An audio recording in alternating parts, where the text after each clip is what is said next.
Alô, amigos e amigas, esse é o programa Agenda Econômica, que hoje vai analisar a relação entre energia e economia. O Brasil tem um dos melhores modelos de energia do mundo, uma matriz considerada das mais limpas, mas mesmo assim enfrenta uma série de desafios para poder sustentar o seu desempenho econômico e, ao mesmo tempo, oferecer energias cada vez mais limpas e a preços mais baixos para o consumidor. O Brasil possui a matriz energética mais limpa do mundo, com base na hidroeletricidade. Mesmo assim, enfrenta desafios para consolidar este modelo, como obstáculos orçamentários e ambientais para construir novas usinas. Apesar do exuberante potencial hídrico, o país não está livre de crises de abastecimento, como a atual, que elevou as tarifas de eletricidade. Além do potencial hidroelétrico, o Brasil também possui a energia renovável da biomassa, que ainda pode ser melhor explorada com a proposta de implantação de microdestilarias de etanol em exame no Senado. O país explora ainda a energia dos ventos. Inaugurou em fevereiro a maior planta geradora da América do Sul, o Parque Eólico de Jeribatu, nos Pampas Gaúchos, com capacidade para abastecer o consumo de 1,5 milhão de habitantes. Continente tropical de elevada incidência solar, o Brasil também pesquisa tecnologias nessa modalidade energética, para incluir mais uma alternativa de energia renovável na sustentação do modelo econômico. Quem vai nos analisar isso aqui é o senador Hélio José, do PSD do Distrito Federal, a quem dou as boas-vindas ao nosso programa. Muito obrigado pela presença.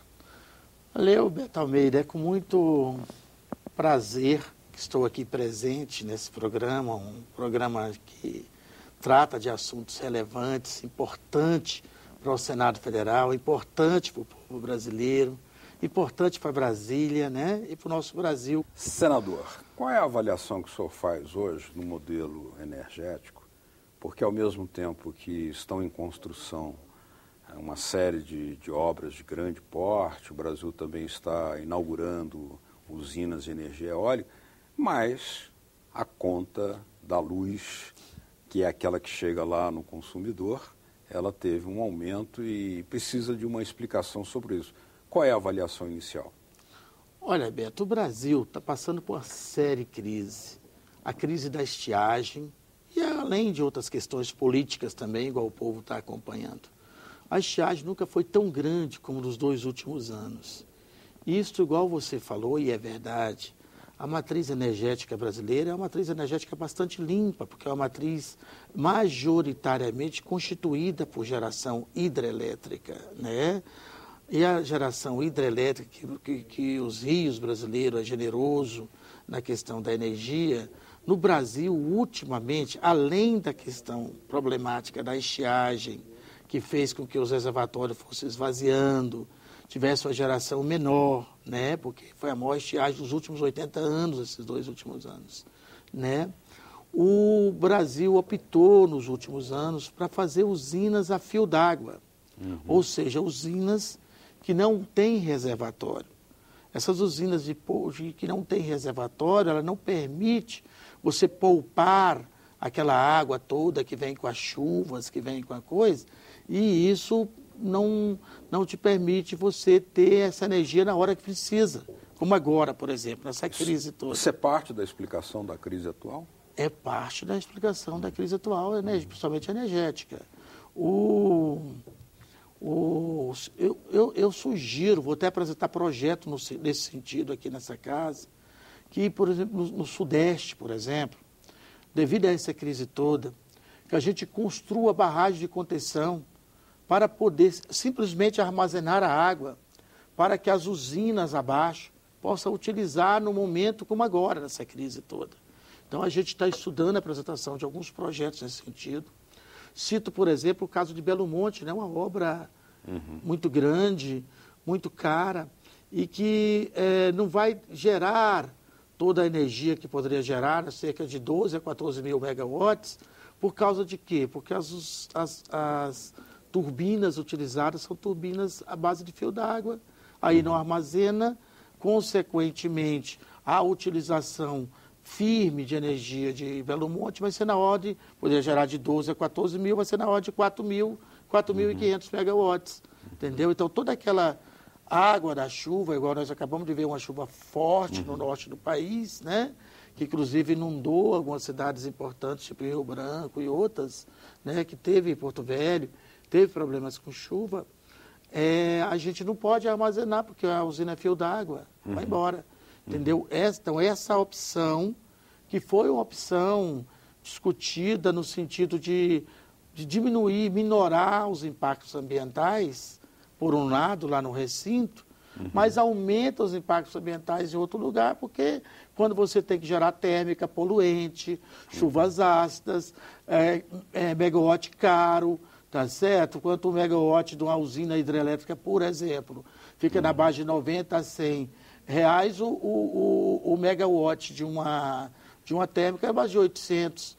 Então, quer dizer, é um preço absurdo. Então, nós precisamos mudar essa realidade. Para isso que a gente está discutindo uma nova matriz energética. Senador, nós temos dúvidas da parte dos consumidores, porque o brasileiro acostumou-se em ver o Brasil como um país com grandes possibilidades energéticas. E o é, de fato. Mas, ao mesmo tempo, quando vem o aumento lá, ele... Que diabo é isso? E o governo, na sua mensagem, ao explicar o aumento, disse que é uma elevação passageira. Explica para o consumidor por que houve o aumento e realmente será uma elevação passageira? Quando da edição da medida provisória 499, realmente desarticulou bastante o modelo energético brasileiro.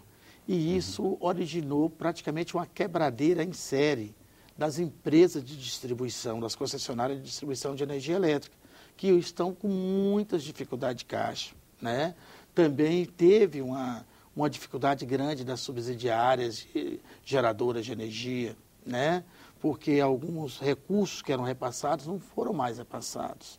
E isso pegou assim, tanto quanto de surpresa o setor elétrico nacional e causou um certo desequilíbrio.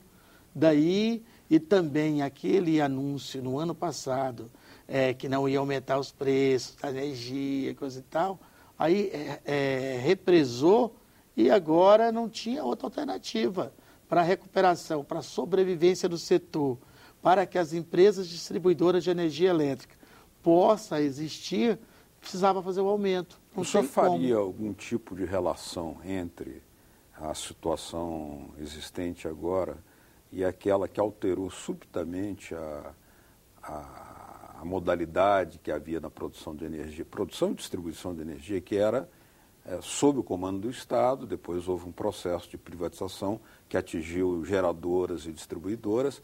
Isso teria a ver de alguma forma, com a situação que nós estamos enfrentando hoje? Tenha dúvida, Beto. Esta situação, também a situação do país, naquela época era mais fácil você fazer uma discussão e encaminhar as usinas hidrelétricas. Hoje é muito difícil.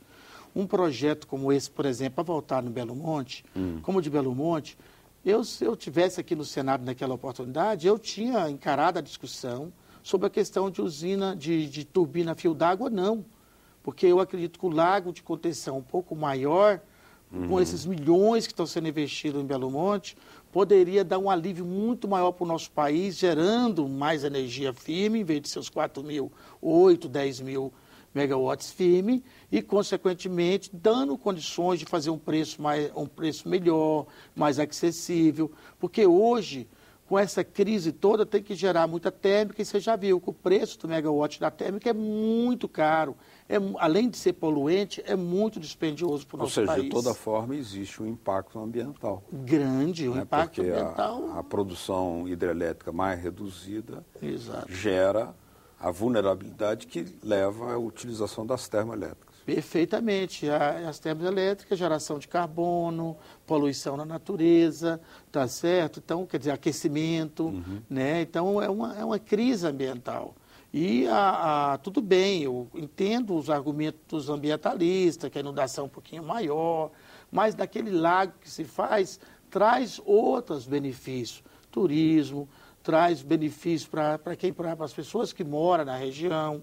Então, não é só a questão do ecossistema que vai mudar, tá certo? Mas muda para melhor e impede que a poluição lá das térmicas faça esse aquecimento enorme, esse aquecimento no ecossistema e ainda gere chuvas ácidas, né? Então, quer dizer, eu creio que o investimento tem que ser nas energias renováveis. Na Europa hoje, Beto, para você ter uma ideia, países como Portugal, como a Espanha, está praticamente com 50% da sua matriz energética em energia renovável. A Alemanha tem investido muito, a meta da Alemanha, por exemplo, é zerar energias tipos de carvão, tipo a nuclear, até os anos 50, até 2050, tá certo? Então, quer dizer, e o Brasil tem um potencial imenso de sol, um país ensolarado, né? Um país que tem uma biomassa rica, né? Um país que tem bons ventos, né?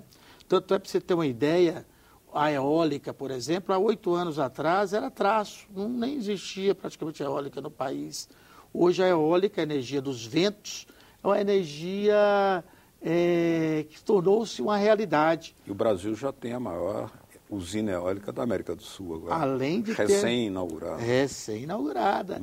Além do Brasil ter essa grande usina eólica recém-inaugurada, hoje os preços da geração da energia eólica estão bastante competitivos, tá certo? Estão na ordem menor do que 200, e além de estar com menor do que R$200, por exemplo, está na base aí na ordem de 160, que foi o último leilão. Então, isso é um preço altamente competitivo.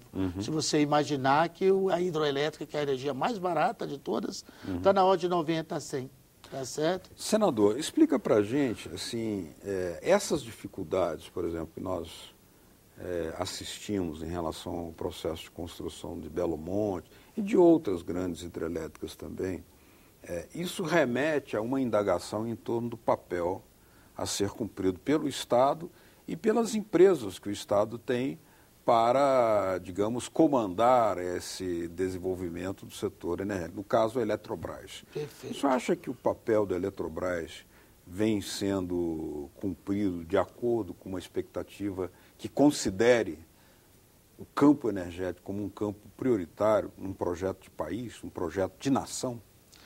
Olha, Beto, eu acredito que o novo sistema energético que foi implantado há anos atrás, que privatizou a sede de empresas, as concessionárias, por exemplo, e algumas transmissoras, ele impediu um pouco mais de investimentos estratégicos no setor e nas áreas mais importantes e críticas, tá certo?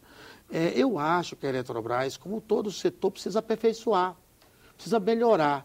Tanto a Eletrobras, tipo a EPE, o próprio Ministério de Minas e Energia, onde eu trabalhei, sou lotado do Ministério de Minas e Energia, sou um servidor público do Ministério de Planejamento, Orçamento e Gestão, né, presto serviço no Ministério de Minas e Energia, agora estou como senador da República desde o início do ano, devo ficar esses 4 anos aqui em um mês, né?